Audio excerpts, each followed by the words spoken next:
Okay, now then. I'd like to include this in Back to Basics because it does touch upon the basics of life. Now this is a picture of the Manchester so-called bombing event, in which a man is said by 7 eyewitnesses at the time to have exploded himself and blew himself to pieces in front of them 7 times, because 7 eyewitnesses gave 7 different places in which the man in front of them at a distance, okay, blew himself up. One said he was over there in the foyer, blew himself up, blew himself to bits. One said he was in the arena, I saw him in the arena opposite, blew himself to bits. Another said we stepped over the body. Some of us went round the body in the arena where the man had blown himself to bits, which is quite incredible. If you've blown yourself to bits, there wouldn't be much of a body left. This is what they said. Another said, oh, I saw him at the box office.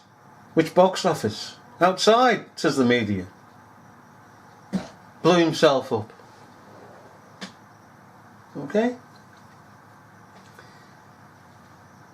Now, I believe this is a good event to illustrate what I'm going to say. And just by the way, there's no CCTV footage to back up the 7 statements of the man blowing himself to bits 7 times. There has never been any repair work done on the building, because I visited the building quite often, as I live just down the road, as it were. There's been no skips outside. It's all been cordoned off with tape. Every day it's tape. There's nobody that's gone into the music school opposite that will ever testify to have seen any skips, because there's no skips on site and no white vans and tradesmen on site. Okay, the whole pigging lot was a hoax. This building here is actually the Manchester terminus, which we argued with a fella who said, oh, I'm from Manchester, I'm in Manchester, and all this Manchester. And he said, this was Junior, his name was, and he denied that this was anything but the arena. Then when I pointed out to him about the pigging roof and changed his story, he then said, oh, this is the railway station. Okay. Oh, he thought he was being clever. This is the railway station. Look at the roof. It's the railway station. Yes, but as you pass the Manchester terminus, everybody believes it's the railway station because of the roof.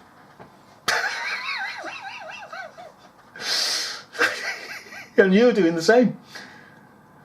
And you've just put your picking foot in it, matey boy.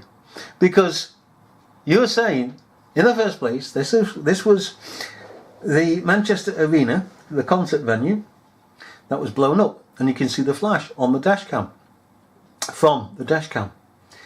But now you're saying it's the railway station. So therefore now you've just blown up the railway station, you puddin'.